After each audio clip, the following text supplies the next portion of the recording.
Eu saúdo a todos na paz do Senhor Jesus, amém? É uma honra estar aqui, agradeço a Deus por essa oportunidade. Eu quero que você abra a Bíblia no livro de Atos dos Apóstolos, no capítulo de número 6. Atos, capítulo de número 6, versículo de número 8. Nesta noite, eu quero falar sobre um homem chamado Estevão. Quero colocar como tema dessa mensagem: sigamos o exemplo de Estevão. Encontraram? Diz assim: Estevão, homem cheio da graça e do poder de Deus, realizava grandes maravilhas e sinais entre o povo. Contudo, levantou-se oposição dos membros da chamada Sinagoga dos Libertos, dos judeus de Cirene e de Alexandria, bem como das províncias da Cilícia e da Ásia. Esses homens começaram a discutir com Estevão, mas não podiam resistir à sabedoria e ao espírito com que ele falava. Agora pule lá para o capítulo 7, versículo de número 51. Atos 7, 51 a seguir.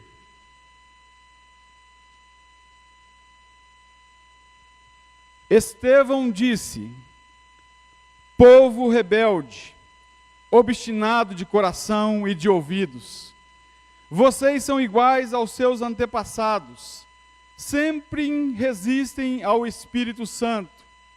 Qual dos profetas os seus antepassados não perseguiram? Eles mataram aqueles que prediziam a vinda do justo, de quem agora vocês se tornaram traidores e assassinos.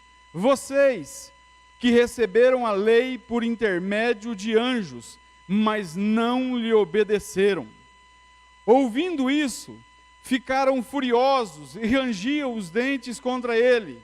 Mas Estevão, cheio do Espírito Santo, levantou os olhos para o céu e viu a glória de Deus e Jesus de pé à direita de Deus, e disse: vejo o céu aberto e o Filho do Homem de pé à direita de Deus.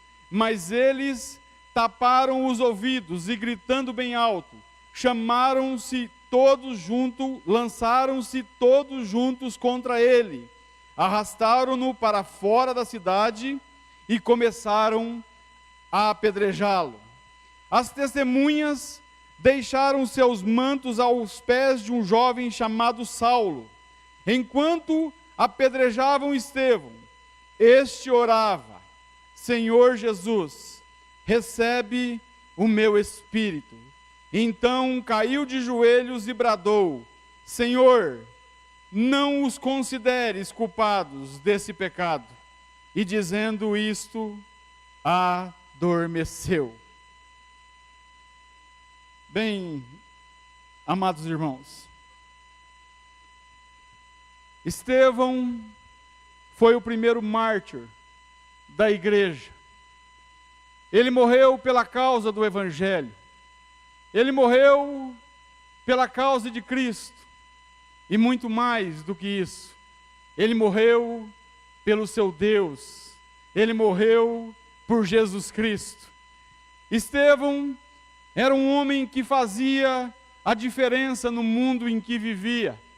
Estevão era um modelo de cristão, um modelo que eu e você devemos nos espelhar, devemos seguir. Estevão, ele tinha muitas qualidades, e dentre essas muitas qualidades, eu quero destacar 3 nessa noite, apenas 3. E a primeira delas é que Estevão era um homem cheio da palavra de Deus. Preste atenção, eu quero que na tua casa você abra Atos dos Apóstolos, e eu quero que você leia o capítulo 7 de Atos, e você verá um sermão, o maior monólogo que existe nas Escrituras Sagradas, de um homem que ficou registrado na Bíblia, 53 versículos de sua pregação. Ele, pelo relato que nós vimos, ele descreve todo o acontecimento da história de Israel. Ele começa falando de Abraão e vai até Salomão. Ele diz dos profetas, até chegar em Jesus, o justo, para dizer que os judeus haviam matado e crucificado o justo de Deus. Note que ele, em sua argumentação, em toda a sua argumentação, ele mostra ser um profundo conhecedor das escrituras de sua época. Estevão, ele falou do templo, ele falou da lei, ele subordinou tudo isso em Cristo Jesus. Ele pregou para aqueles homens que eram muitas vezes cultos e conhecedores das escrituras. Ele era um homem cheio da palavra de Deus. E nós somos cheios do quê? Estevão conhecia as escrituras. E nós conhecemos? Você conhece? Você conhece a Bíblia Sagrada? Jesus, ele disse em Mateus 22, 29, que alguns ali, os saduceus, eles erravam por não conhecerem as Escrituras e nem o poder de Deus. Mas Estevão, ele estava embasado nas Escrituras Sagradas, em tudo aquilo que ele disse àqueles homens no Sinédrio, ali naquela reunião em que tentavam incriminá-lo. Vivemos dias em que existem muitas pessoas sendo enganadas. Não conhecem a palavra de Deus. Não conhecem o autor da Bíblia. Vão de um lado para o outro, apenas buscando bênçãos, buscando vitória, buscando uma vida melhor. Enquanto a palavra de Deus diz que os vencedores, eles perderam a vida para ganhar, eles perderam o mundo para ganhar a vida. É bem diferente. Estevão, ele era cheio da palavra de Deus. Se você der uma olhada no Twitter, Facebook, nós vamos ver do que nós estamos cheios. O dedo tecla daquilo que o coração está cheio. Nós precisamos conhecer mais Deus. Nós precisamos prosseguir em conhecer ao Senhor. E como nós conseguiremos? Pela palavra dele. A fé vem pelo ouvir, e o ouvir da palavra de Deus. Romanos 10, 17. Eu e você, nós precisamos melhorar. Eu preciso. É por isso que tem tantas escolas. É por isso que pastor Itamar e outros pastores convidam para vir à escola bíblica dominical. Por quê? É ali que você aprende, é ali que eu aprendo. Eu e você precisamos buscar conhecer a esse Deus e sermos cheios da palavra de Deus. Existem muitas pessoas com medo, muitos cristãos com medo da vida, muitos cristãos com medo do diabo, vivem uma paranoia e não compreendem que nós servimos a um Deus todo-poderoso, a um Deus que muitas das vezes Ele torna o inimigo o seu instrumento. Ele usa muitas vezes, mesmo que o inimigo seja alguém incorrigível, alguém que será sempre desobediente, ele cumpre aos desígnios de um Deus bendito e soberano. Tudo está nas mãos desse Deus que eu e você servirmos. Por que medo? Precisamos conhecer as Escrituras mais. Disse alguém, eu não sei quem, que as igrejas estão cheias de pessoas vazias. É triste isso. Muitos tiram o sarro dos evangélicos. Até uma música que eu ouvi essa semana no Facebook diz que os evangélicos trocam o X por CH, dizendo o seguinte: são burros. É triste isso. Nós precisamos estudar as Escrituras. Nós precisamos também entender que a Bíblia, ela é interpretada gramaticalmente. Nós precisamos estudar a nossa língua. Eu preciso, você precisa. Senão nós erramos igual aquele pastor que usou o texto de Oséias 3 e disse que era para ele adulterar com a mulher do seu irmão. Imagina, por compreender errado as Escrituras, eu e você, nós devemos ter em mente que nós precisamos interpretar a Bíblia como um todo. Nós precisamos interpretar a Bíblia sempre olhando para Jesus, para a sua vida, para a sua obra, para a sua graça, para o seu evangelho, para não errarmos. Mas prosseguindo, Hebreus 14:12 diz: porque a palavra de Deus é viva e eficaz, mais penetrante do que qualquer espada de 2 gumes, e penetra até a divisão da alma e do espírito, e das juntas e medulas, e é apta para discernir os pensamentos e intenções do coração. A Bíblia, ela não é apenas letra, ela é viva e eficaz. Ela gera vida, ela transforma, ela cura. Primeiro passo para se entender a Bíblia é nascer de novo.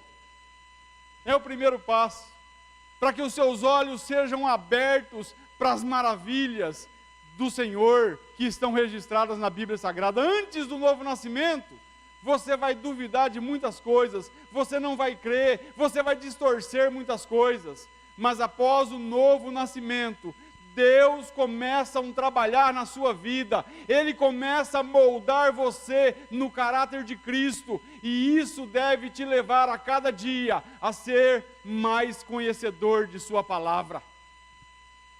Existem muitas pessoas que distorcem textos bíblicos, outros não creem, outros creem em parte, outros creem, mas não creem em Jesus Cristo. Era o caso dos judeus. Jesus, em João 5,39, ele diz assim: examinai-vos as Escrituras, porque julgais ter nelas a vida eterna. Jesus não estava pedindo para eles examinarem as Escrituras. Primeiro passo. Jesus estava afirmando que eles examinavam as Escrituras. Jesus disse: olha, vocês examinam as Escrituras, e vocês buscam nelas vida eterna, mas são elas que testificam de mim. E no versículo 40, Jesus diz assim: mas não quereis vir a mim para terdes vida. Tem muitos que estão buscando na Bíblia muitas coisas diferentes do Criador. Buscam fama, sucesso, mas não estão buscando de fato Deus. 2 Timóteo, capítulo 3, versículo 16 e 17, diz assim: toda a Escritura inspirada é proveitosa para ensinar, para redarguir, para corrigir, para instruir em justiça. Que eu e você possamos ler mais, meditar mais, ruminar as Sagradas Escrituras. Que não façamos apenas um passeio pelas Sagradas Escrituras, mas que as Sagradas Escrituras tornem-se algo em que nós demoremos nelas, em que nós queiramos a cada dia ser cheios de Deus, ser cheios dela. Primeira qualidade que eu vejo em Estevão, ele era cheio da palavra de Deus. Sigamos o exemplo dele. Segunda qualidade que eu quero destacar na vida desse homem é que Estevão, ele era um homem cheio do Espírito Santo. Cheio do Espírito Santo. Atos capítulo 6, versículo 5 diz assim: e escolheram Estevão, homem cheio de fé e do Espírito Santo. Ser cheio do Espírito Santo. O que é isso? É ser cheio de Deus. É ser controlado, guiado pelo Espírito Santo de Deus. Ser cheio do Espírito Santo é ser cheio de Deus e vazio de mim mesmo. É morrer para si mesmo. Foi o que Jesus disse em Mateus 16, 24. Ele disse: quem quiser vir após mim, negue-se a si mesmo. Tome a sua cruz a cada dia e siga-me. O que Jesus fez na cruz? Ele morreu na cruz. E Ele nos convida a morrer com Ele. Ele nos convida a cada dia a renunciar o nosso eu, a dizer não para as obras da carne, a mortificar a carne, a mortificar o eu. Mas como isso é difícil nos nossos dias. Como isso é difícil, não é isso que nós vemos muitas vezes. As pessoas querem fama, as pessoas querem glamour, as pessoas querem receber glória, honra, querem os holofotes para si. Nós precisamos morrer para o nosso egoísmo. Nós precisamos morrer para aquilo que muitas vezes causa tribulação em nós. Precisamos morrer a cada dia para o pecado. Todos nós somos pecadores. Todos nós. Mas na glória celestial adentrará pecadores arrependidos, a pecadores lavados e remidos no sangue de Jesus. Eu preciso me despir do velho homem. Paulo diz em Efésios 4, despojai-vos do velho homem, tomai a nova natureza que é criada em Cristo Jesus. A cada dia eu preciso viver mais a vida de Jesus e deixar a vida, muitas vezes os meus desejos, as minhas vontades, que muitas vezes são a que imperam na minha vida. Eu preciso me deixar despojar disso. Jesus, Ele disse também que quem quiser salvar a sua vida, perdê-la-á. Mas aquele que perder a sua vida por amor a Ele, esse achá-la-á. Nossa, é complicado, né? Você perde a vida e ganha a vida. Você ganha a vida e perde a vida. Mas Jesus, era isso que Ele queria dizer. Para nós, a cada dia, viver mais em prol da obra, mais em prol do reino de Deus, mais querendo Cristo, mais se alimentando daquilo que é de Deus e se desfazendo daquilo que muitas vezes não presta para as nossas vidas. Busque coisas que edifiquem a sua alma, que faça com que você fique alimentado de Deus. Então, Estevão, ele era um homem cheio do Espírito Santo. Olha só o que diz Atos 6:10. E não podiam resistir à sabedoria e ao Espírito pelo qual ele falava. O Espírito Santo, ele é o nosso ajudador. O Espírito Santo é Ele que muitas vezes coloca palavras nas nossas bocas. É o Espírito Santo que nos leva a orar como convém. Porque muitas vezes eu não sei o que orar, eu não sei o que pedir, mas Deus, o próprio Deus, que é soberano, Ele com o seu Espírito Santo me leva a orar aquilo que Ele mesmo quer. Até as nossas orações partem dEle. O Espírito Santo. Que mais? Por que nós precisamos ser cheios do Espírito Santo? O Espírito Santo nos convence do pecado, da justiça e do juízo. Faz isso com um pecador inconverso, mas faz isso comigo e com você também, sempre que erramos. E o maravilhoso de entender o processo que nós somos filhos de Deus é pelo próprio Espírito Santo. Romanos 8,16, que diz que é o Espírito Santo que testifica que nós somos filhos de Deus, porque nós somos guiados por Ele. Então, se você é guiado pelo Espírito Santo, você é filho de Deus. O que mais que o Espírito Santo faz? O Espírito Santo, ser cheio do Espírito, é você receber da plenitude de Deus. Deus agindo em nós, nos dando forças para aguentar as pedradas dessa vida.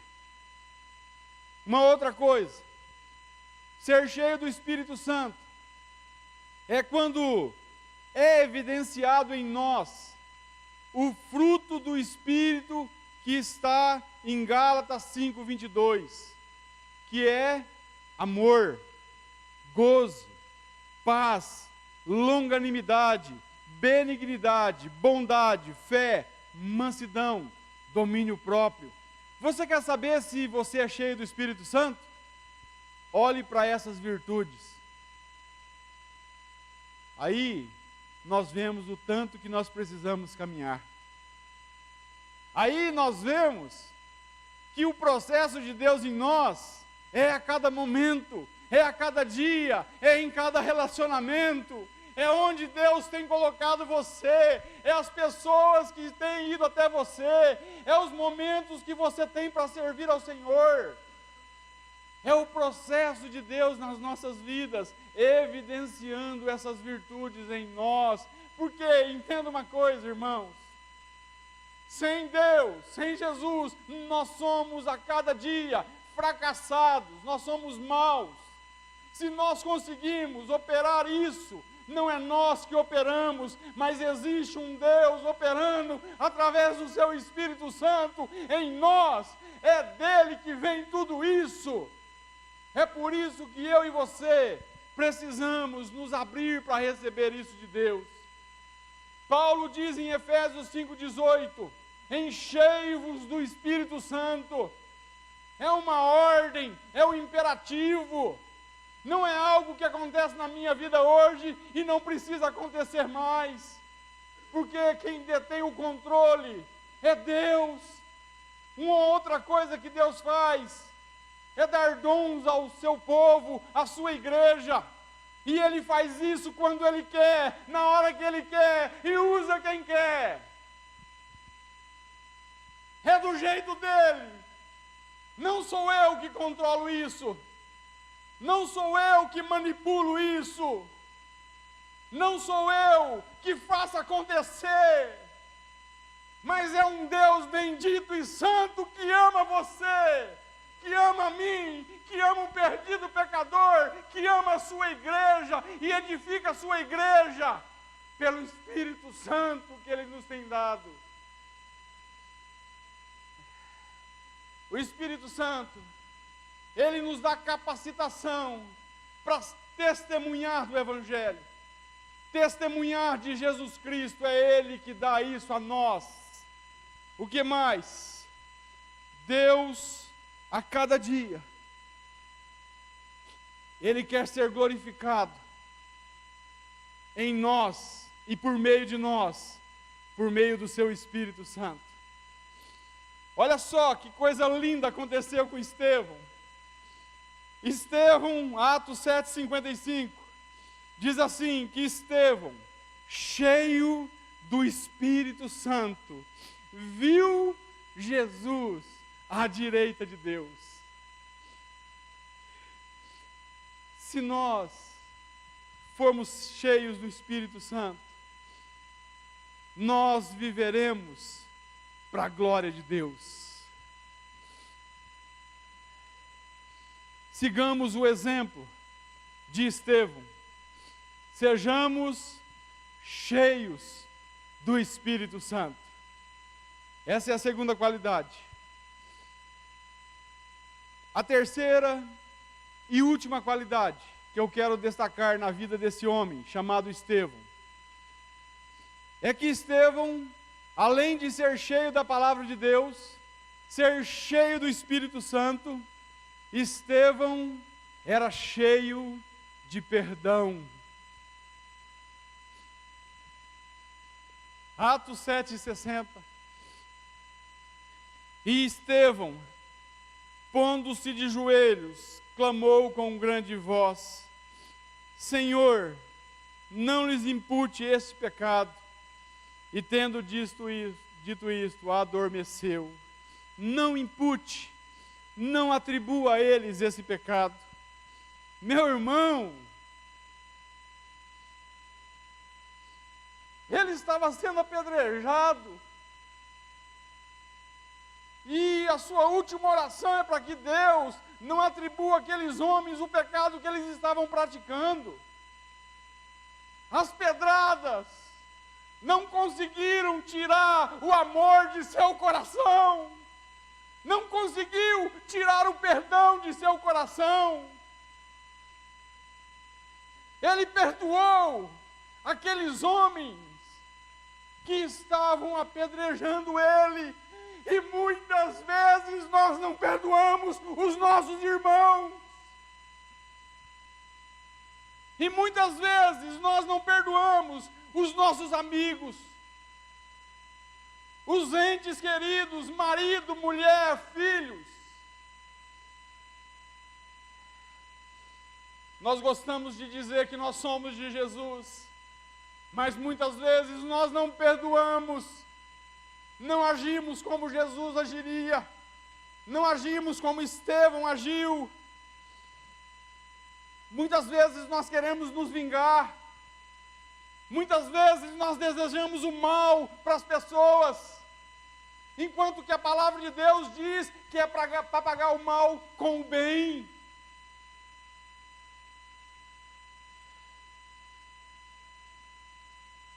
Perdão. Pedro perguntou para Jesus: até quantas vezes, Senhor, eu devo perdoar o meu irmão no dia? Jesus, depois de Pedro falar até 7, já estava de bom tamanho, né? 7 vezes no dia, o cara pisou muito na bola para eu perdoar ele 7 vezes. Aí Jesus diz: não, Pedro, não apenas 7, mas 70 vezes 7. Poxa vida, meu irmão. Aí complicou, hein? O que Jesus queria dizer para Pedro? Pedro, é para perdoar sempre. Ele usou uma hipérbole aqui, mas é para perdoar sempre.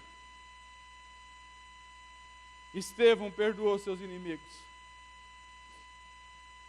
Jesus disse: se você vier trazer a sua oferta e lembrar que tem alguma coisa para acertar com seu irmão, vá e acerte primeiro com ele, depois deixe a sua oferta. A nossa oferta, muitas vezes, é o nosso culto a Deus. Muitos acham que estão adorando, mas não perdoam. Enganam-se. É preciso perdoar primeiro, para depois adorar.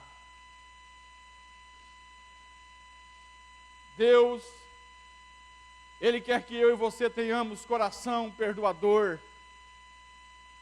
Se você recebeu o perdão de Jesus, se você é um pecador salvo, perdoado por Cristo, você tem que perdoar os seus irmãos, tem que perdoar as pessoas, tem que perdoar até mesmo os inimigos. Jesus pede para nós amarmos os inimigos. Em Mateus, capítulo número 18, Jesus conta a parábola do credor incompassivo, de um homem que devia 10.000 talentos ao rei, e quando ele foi trazido à presença do rei, o rei quis cobrar a conta, e ele disse: mas eu tenho minha mulher, os meus filhos, o que eu vou fazer? E ele pediu misericórdia para o rei, e o rei então perdoou a sua dívida, e disse para ele ir embora, perdoado. Ele pega um camarada lá fora, que devia 100 denários a ele, e pega o camarada pelo pescoço, e quer fazer o cara pagar a conta, e quer encerrar o cara na prisão. E um dos súditos do rei vê essa cena, e olha lá para o rei e diz: rei, aquele cara que o senhor perdoou 10.000 talentos aqui, está enforcando o outro lá fora, porque o outro não paga 100 denários. O rei manda trazer o cara de volta, e encerra ele na prisão, e o rei diz: ele não sairá de lá, até pagar o último centavo. Para você ter uma ideia, eu tive a capacidade de poder calcular esses 10.000 talentos, porque um dia eu preguei sobre essa mensagem. 10.000 talentos dava 150.000 anos de um trabalhador judeu. 10.000 talentos era 1.800.000.000.000 de reais.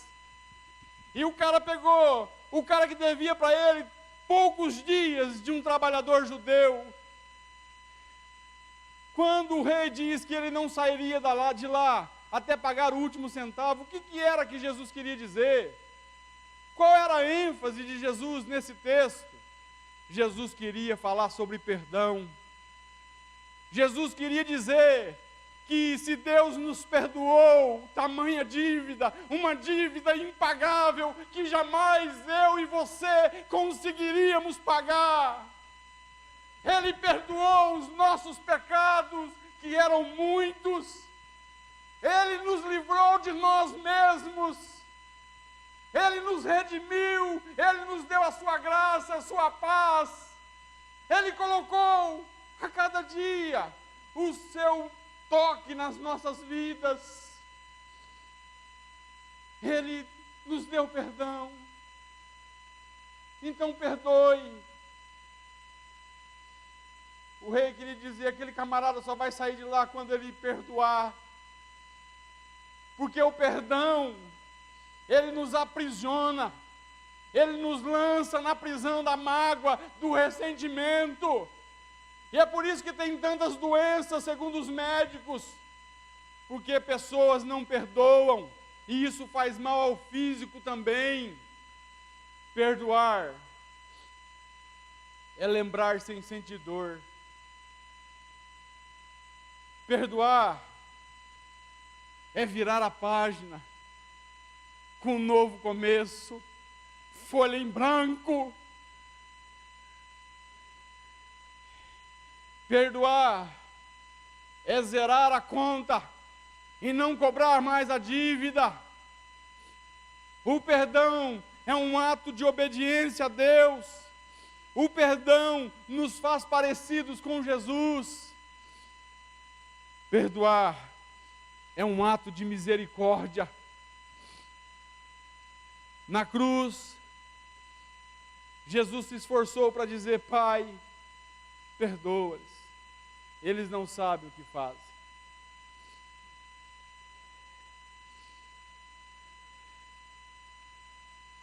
Talvez eu tenha dito isso já aqui.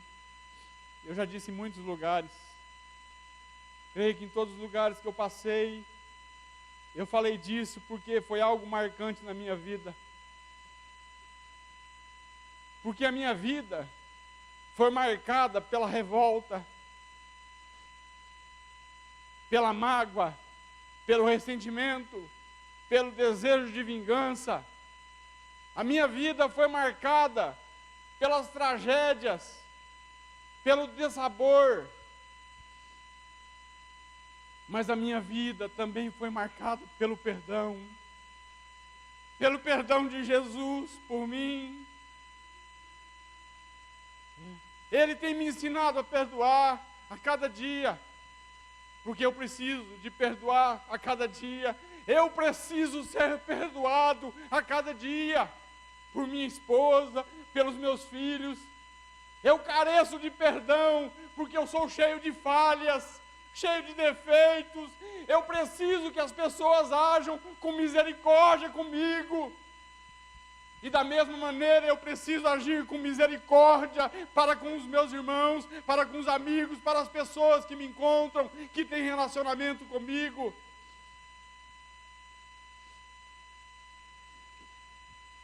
Eu vivi muito tempo em Goiânia com meu pai, e aos 18 anos, depois que minha mãe morreu, eu saí de casa e voltei para Umuarama. Todo mundo ligava para o meu pai e dizia: benção pai, benção pai. Quando chegava em mim, eu dizia: e daí, tudo bem? Eu não falava benção para ele. Eu desejei que ele morresse. Eu joguei na cara dele tantas coisas. Eu não queria saber dele.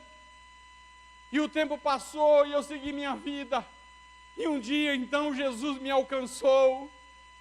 E o meu pai, então, veio de Goiânia para uma festa que o meu irmão do Japão deu aqui em Umuarama. Uma grande festa. E quando nós estávamos naquela festa, Jesus foi até mim e disse: é uma boa hora para você pedir perdão para o seu pai. E eu disse: mas Senhor, sempre foi ele que me atacou, sempre foi ele que não deu apoio, sempre foi ele que me humilhou, sempre foi ele. É ele que me deve pedir perdão e não eu. É assim, né, com você muitas vezes. Não, a pessoa errou. É ela que deve vir pedir perdão. E nem ela vem, nem você vai. E vocês ficam cercados por um relacionamento de mágoa, de ressentimento. Igual o meu irmão, que partiu para a eternidade quinta-feira passada, quarta-feira passada, partiu brigado com a esposa, sem se perdoar, porque nenhum ia. Aí então, naquela festa, Deus falou para mim: vá até ele e peça perdão. Eu disse: Senhor, é ele que deve vir. Aí Deus me falou algo e disse assim: você conhece o caminho do perdão, o teu pai não conhece. Eu fui, falei para o pessoal parar um pouco, eu parei a festa praticamente, chamei o meu pai no centro da sala, e eu disse assim: pai, eu estou aqui nessa noite para lhe pedir perdão. Pai, eu carreguei uma revolta muito grande do Senhor, mas Senhor, pai, eu agora estou querendo que o Senhor me perdoe por tudo que eu fiz, por tudo que eu falei, por tudo que eu pensei, por tudo que eu quis que o Senhor fizesse, que acontecesse de ruim com o Senhor. E meu pai então olhou para mim e disse: meu filho, quem deve te pedir perdão sou eu, me perdoa. E nós nos abraçamos e choramos, e o relacionamento foi reconciliado. O meu pai vinha em Umuarama, a casa que ele gostava de ficar era lá em casa, porque nós tínhamos comunhão, porque acabou a prisão, nós fomos libertos da prisão, do ressentimento. E meu pai faleceu no ano de 2010, e eu tive o privilégio de andar com ele por muitos hospitais, de às vezes pregar para pessoas nos hospitais, e ele ali do lado ouvindo, quietinho. Uma vez no hospital São Paulo, eu estava falando para uma moça que estava com câncer no útero e dizendo: não, Jesus é bom, e comecei a pregar o evangelho para ela, e olha que eu olho para o meu pai chorando, e eu disse: Deus faz umas coisas que a gente não entende. Meu pai às vezes não aceitava a gente falar de Jesus para ele, mas ele ouviu muitas vezes. Uma outra coisa que aconteceu na questão do perdão: eu não ia na casa do meu irmão Miguel por causa da minha cunhada. Mesma coisa, quando eu perdoei meu pai, quando eu pedi o perdão para meu pai, eu fui até minha cunhada, falei, não quero mais isso na minha vida, não quero ficar brigado com ninguém, quem eu estou brigado eu vou atrás, vou pedir perdão. Aconteceu a mesma coisa, fui lá pedir perdão para ela, ela disse, não Paulo, eu que te devo pedir perdão. Também aconteceu a mesma coisa, hoje nós vivemos bem. Um outro fato que eu quero deixar aqui, e isso eu tenho certeza que eu já contei aqui, muitos irmãos aqui já sabem, talvez não precisaria contar, mas como entra e sai gente muitas vezes rápido, tem pessoas que não sabem. E eu quero falar sobre perdão, e é um tema, é por isso que eu estou falando isso. A minha filhinha foi atropelada com 7 aninhos por um motoqueiro de 17 anos, sem capacete, descalço numa moto. Eu nunca quis saber quem era esse jovem, nunca quis ir atrás dele, nunca reivindiquei nada para ele pagar nada. Simplesmente queria viver ignorando a vida dele, não queria nunca encontrá-lo. Eu não queria, mas existe um Deus soberano, um Deus que muitas vezes vai levar você a passar coisas que você jamais iria pensar que iria acontecer. Numa das quartas-feiras que eu ia ao projeto Restauração, a Casa de Recuperação, eu fui até lá, ministrei a palavra. No final do culto, um jovem saiu do banco e veio chorando à frente. Eu orei por ele, e eu coloquei a mão na cabeça dele, e eu disse, levanta, e ajudei ele a levantar. Quando ele levantou, ele colocou o rosto no meu peito, e começou a dizer, me perdoa, me perdoa. E eu disse, rapaz, você acaba de ser perdoado por Jesus, eu nem te conheço, né? Aí ele disse assim, não, mas eu preciso que você me perdoe. Aí eu coloquei o rosto dele para frente e disse, te perdoar do quê? Ele não teve coragem de dizer. Ele abaixou a cabeça e saiu pela porta. Quando ele saiu, Deus falou comigo e disse, esse é o rapaz que atropelou a sua filha há 11 anos atrás. Eu corri pela porta e chamei ele e disse, você atropelou a minha filha? Ele disse, sim, fui eu, me perdoa. E eu disse, rapaz, você já foi perdoado há muito tempo atrás. E abracei aquele jovem, e andei com ele em algumas igrejas, cantando junto com o Projeto Restauração. E ele foi a uma igreja, ele se batizou, eu não sei como ele está hoje. A minha esposa conseguiu perdoá-lo, foi lá no projeto também. E nós somos marcados pelo perdão de Deus, por aquilo que Deus faz, e o Marcelo também. Jesus, Ele quer que eu e você perdoe. Quando eu falo do perdão de Deus, não há nada mais glorioso do que ser perdoado. Não há nada melhor do que ser perdoado. É por isso que Davi, depois de pecar, depois de pisar na bola tanto com Deus, Davi escreve 2 salmos, Salmo 32 e Salmo 51.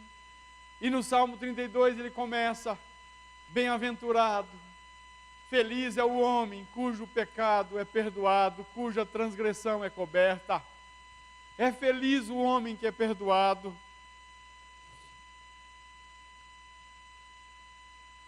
Certa vez, eu quero dizer sobre isso também. Certa vez eu ouvi uma mensagem de um ladrão que entrou na casa do pai do Caio Fábio. E aquele ladrão, a mãe do Caio Fábio, acordou e ele então correu e saltou pela janela e saiu fugindo. E um guardinha na esquina disse para o pai do Caio Fábio, reverendo, eu sei quem é esse camarada, esse ladrão. O senhor quer que eu mande prender?